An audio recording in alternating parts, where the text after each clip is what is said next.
안녕하세요. 건축인문학 6주차 발표를 맡게 된 오동준입니다. 제가 발표할 책은 유현준 건축가가 쓴 공간의 미래, 부제목 코로나가 가속화시킨 공간 변화라는 책을 발표하도록 하겠습니다. 저희가 코로나가 생기면서 집에 있는 시간이 늘어났죠. 이 사진은 코로나 이전 그리고 코로나 이후를 비교한 사진인데요. 이걸 보면 코로나 이전에 비해 1.5배가 증가하였습니다.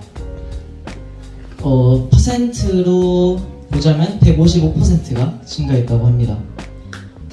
그리고 지금은 코로나가 약간 풀렸긴 하지만 나중에 갈수록 미래의 기술이 발전한다면 앞으로 회사라는 건물 안에서 일을 처리하지 않고 재택근무를 할 확률이 매우 높다고 합니다. 그렇게 이제 집의 의무가 늘어났는데요. 그러므로 이제 더 큰 집이 필요한데요.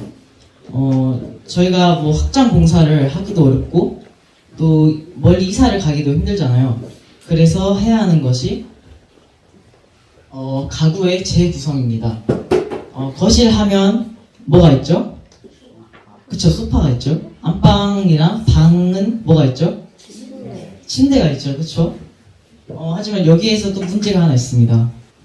저희가 침대를 사용하는 시간이 24시간 중에 몇 시간이죠? 3분의 1, 8시간이죠, 평균. 여기서 발생하는 것이 바로 공간적 사치입니다. 24시간 중에 8시간 사용은 하지만 자리를 차지하는 것은 24시간이잖아요.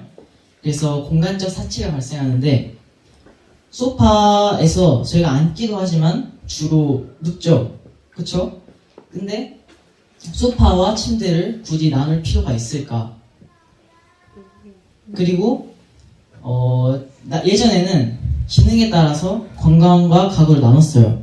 뭐 자는 곳이면 침실, 요리를 준비하는 곳이면 부엌, 쉬는 곳은 거실, 이렇게 공간을 나눴지만 현대사회에서는 이제 나누지 않고 모두 합치는 추세라고 합니다. 그리고 사적인 외부 공간이 필요하다고 하고 있는데요.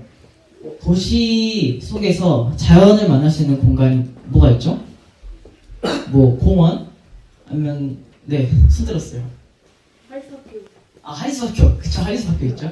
하지만 보편적으로 도시에서 공원, 또 뭐 나무가 심어져 있는 길거리, 그쵸, 그렇게 있죠. 뭐 다 공적인 장소입니다. 나가려면 최소한의 옷을 챙겨 입고 그리고 씻고 나가야 합니다. 그리고 예전에 코로나가 있을 때는 밖에 나가지도 못했죠. 이렇게 되는 것은 집과 자연이 분리되어 있습니다. 굳이 나가지 않는다면 집에서 자연을 만날 수가 없는 것이죠. 그래서 이제 이 책에서는 발코니를 얘기했습니다.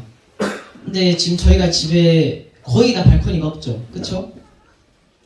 이 발코니가 없는 이유가 발코니가 서비스 지역이에요. 그래서 그 지역을 없애고 내부에 확장 공사를 하는 거죠. 그래서 내부에 채워 넣는 거예요, 발코니를.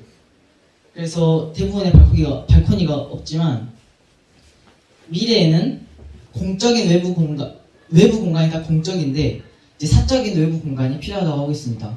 예전에 민유리가 도시 속에서 녹지의 중요성 발표했었죠. 그거와 같은 내용입니다. 하지만 또 발코니를 한다고 해서 또 문제가 없어지는 건 아니에요. 호텔 같은 데 가면 발코니 있잖아요. 근데 위층에 발코니가 또 다른 발코니가 막고 있어요, 천장을. 그래서 하늘을 막고 있으면 아무 소용이 없잖아요. 그쵸? 그래서 폭이 만약에 1.5m 발코니라면 이 발코니를 이렇게 줄여요. 그래서 하나, 둘, 셋, 또 하나, 둘, 셋 해서 위층의 발코니가 아래층을 안 맞게 하는 방법이 있습니다. 그래서 거기에 나무와 화분을 심고 이렇게 굳이 안 나가도 집에서 자연을 만날 수가 있는 것이죠. 그리고 벽식 구조에서 기둥식 구조로 집이 만들어져야 한다고 보고 있습니다. 지금 여기 계시는 분들도 다 집이 벽식 구조일 거라고 생각이 드는데요.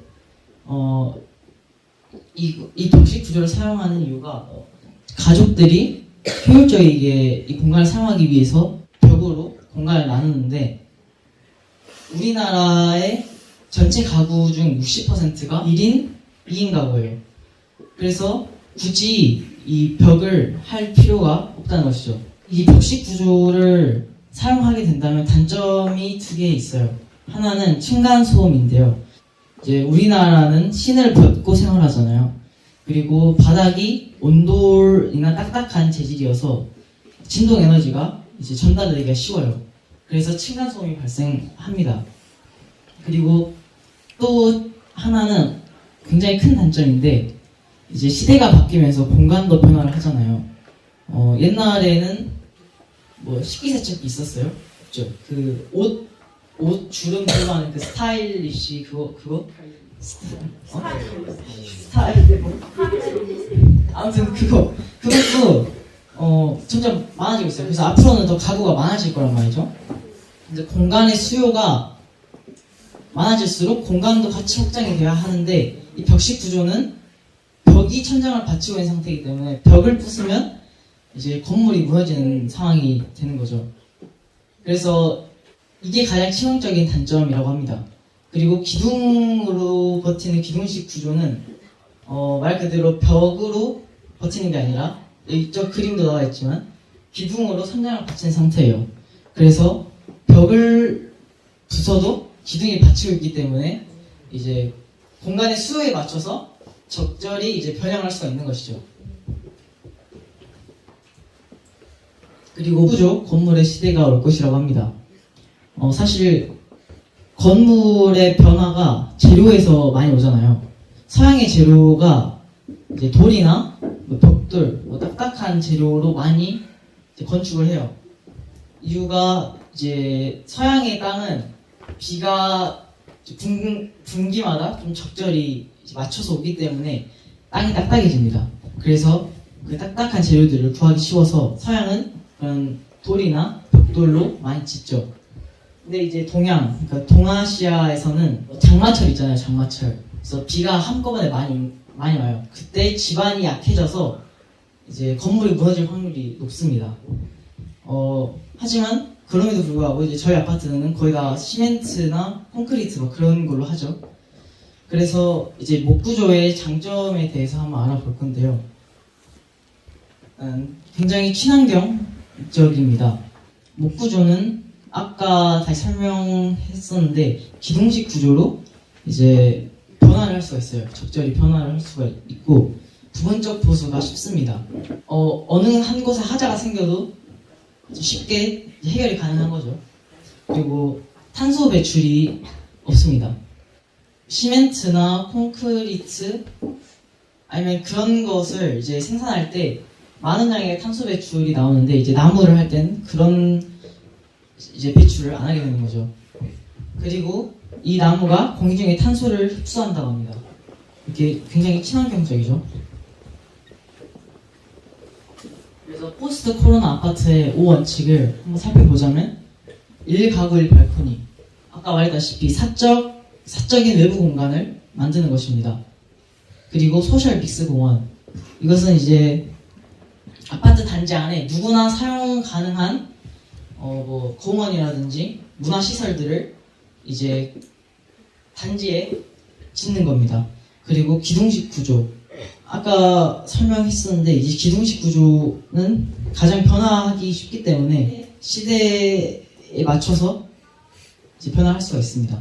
그리고 복합 구성인데요. 도시 안에 주거, 업무, 학교 이렇게 나누지 않고 적절히 섞어서 한다면 교통량과 또 이것저것 더 효율적이게 도시가 더 돌아갈 수 있다고 합니다. 그리고 목구조를 사용해서 여러 가지 환경 문제나 온난화 같은 문제를 좀 더 완화시킬 수 있는 그런 재료로 건축을 하면 더 이제 세상이 더 좋아지겠죠.